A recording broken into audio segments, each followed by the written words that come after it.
நம்ம என்ன செய்ய போகிறோம்னு பார்த்தீங்கன்னா மஷ்ரூம் மசாலா.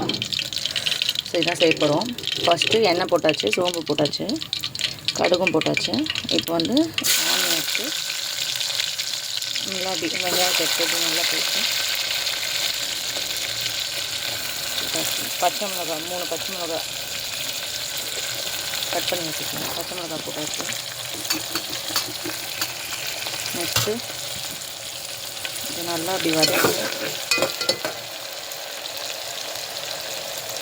அப்படி வதக்கிட்டு கல் உப்பு போடுறேன்.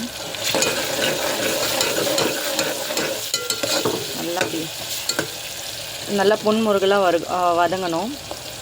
நல்லா அப்போ தான் கோல்டன் ப்ரௌனாக வதங்கினா தான் நல்லா டேஸ்ட் வரும் உங்களுக்கு கிரேவிக்கு. ஜென்ரலாக மஷ்ரூம் கிரேவி வந்து மசாலா இது வந்து சப்பாத்திக்கு, சாதத்துக்கு, தோசைக்கு எல்லாத்துக்குமே நான் உங்களுக்கு மேட்ச் ஆகிடும்.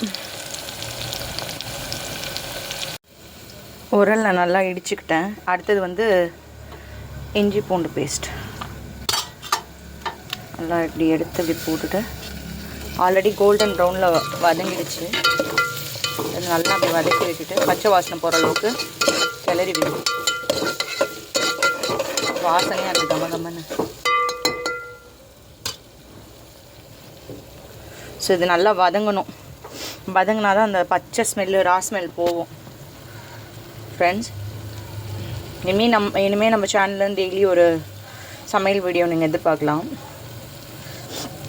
டிஃப்ரெண்டான சமையல்ஸ். நல்லாவே வெங்காயம் வந்து நல்லா வதங்கியிருக்கு. பச்சை மிளகா, இஞ்சி பூண்டு பேஸ்ட்டோடு சேர்ந்து நல்லாவே வாசனையாக இருக்குது. ஸோ இந்த நேரத்தில் வந்து கருவேப்பிலை, கொத்தமல்லி வந்து க்ளீன் பண்ணி வச்சுருக்கேன், இல்லை தண்ணியில் அலசி. ஸோ இதை வந்து போட்டு நல்லா அப்படி வதக்கி விட்டுருங்க.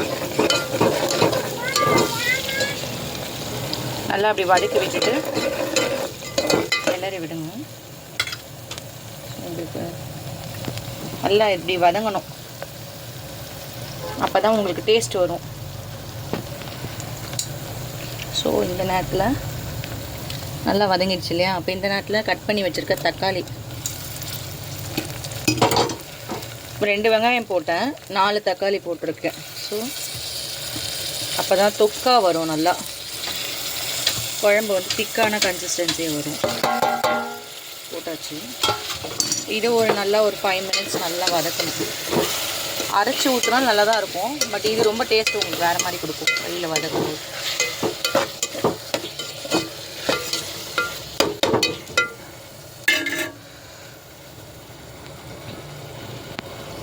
ஸோ வந்து இது ஒரு 5 மினிட்ஸ்க்கு அப்படியே விட்டுடணும்.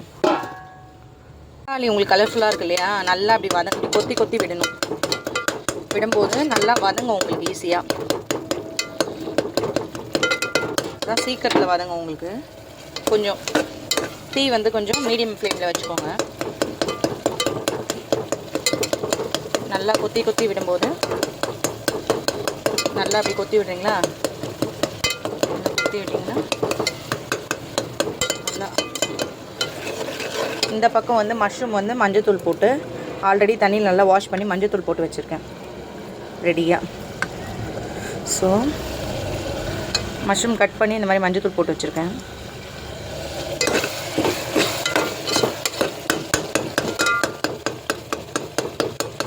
இப்போ நல்லா கொத்தி விடும்போது அது வதங்கும் சீக்கிரத்தில். உங்களுக்கு குழம்பும் திக்காக இருக்கும்.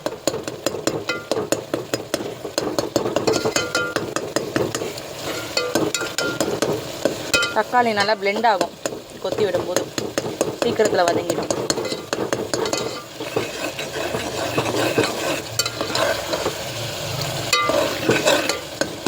இப்பயே வாசனை கம்மன்னு இருக்கு.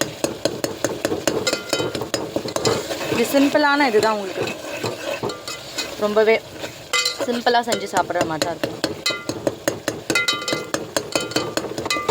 ரொம்ப ஒரு டைம்லாம் எடுக்காது. ஒரு அரௌண்ட் ஒரு 20 மினிட்ஸ் அந்த மாதிரி தான் உங்களுக்கு இருக்கும் செய்கிறதுக்கு கடகடனை.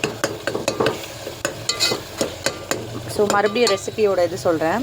ஃபஸ்ட்டு எண்ணெய் ஊற்றிக்கணும். அப்புறம் வந்து சோம்பு, கடுகெல்லாம் போட்டுட்டு கட் பண்ணி வச்சுருக்க ஆனியன் 2 ஆனியன் கட் பண்ணி வச்சுருந்தேன், அது போட்டுட்டு அதுக்கப்புறம் பச்சை மிளகா, அப்புறம் இஞ்சி பூண்டு பேஸ்ட்டு, அதுக்கப்புறம் வந்து 4 தக்காளி கட் பண்ணி வச்சுருந்தேன். அது போட்டுட்டு கருவேப்பிலை கொத்தமல்லாம் போட்டு நல்லா இந்த மாதிரி வதக்கிட்டு உப்பு கொஞ்சம் தேவையான அளவு உப்பு நான் போட்டாச்சு. அப்போ தான் உப்பு போட்டால் கொஞ்சம் சீக்கிரத்தில் வதங்கும். ஸோ இந்த மாதிரி வதங்க விட்டுட்டு மஷ்ரூம் ஆல்ரெடி வந்து நான் க்ளீன் பண்ணி தண்ணி நல்லா க்ளீன் பண்ணி மஞ்சத்தூள் போட்டு வச்சுருக்கேன். ஸோ அதை வச்சுட்டு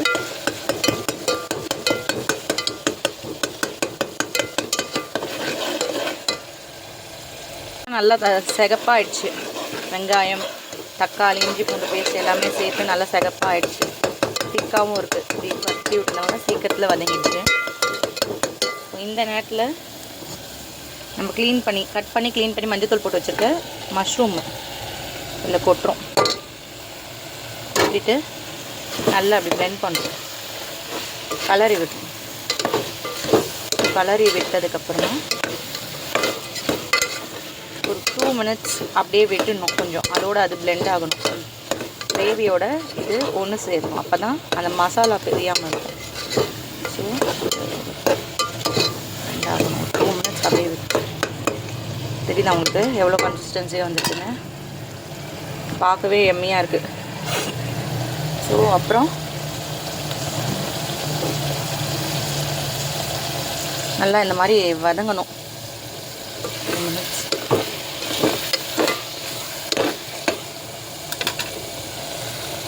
நல்லா எண்ணெய்லாம் பிரிஞ்சு வருது இல்லைங்களா, நல்லா வதங்கிடுச்சு. ஸோ இந்த நேரத்தில் தெரியுது அவங்களுக்கு நல்லா எண்ணெய்லாம் பபிள்ஸாக வருது. இந்த நேரத்தில் கரம் மசாலா இது வந்து போடணும்.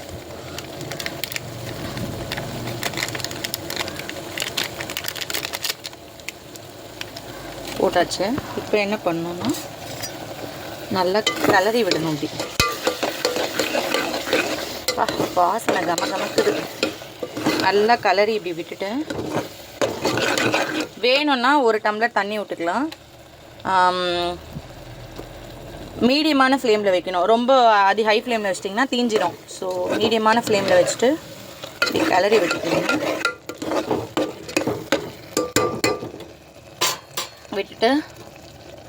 இப்படி ஒரு தட்டு இருந்தால் போட்டு மூடிடுங்க.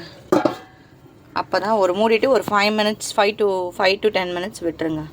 நல்லா வதங்கும். ஸோ இப்போ தெரியுது அவங்களுக்கு நல்லா வதங்கும். மூடிட்டு விட்டுருங்க. வாவ், பார்க்கவே நல்லா கலர்ஃபுல்லான டெக்ஸ்சர் வந்துருக்கு. அடுப்பு இன்னும் சிம்மில் நல்லா வைக்கணும்.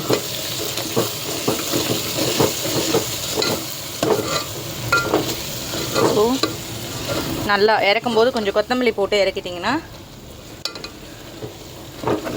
சுவையான மஷ்ரூம் கிரேவி உங்களுக்கு ரெடி ஃப்ரெண்ட்ஸ்.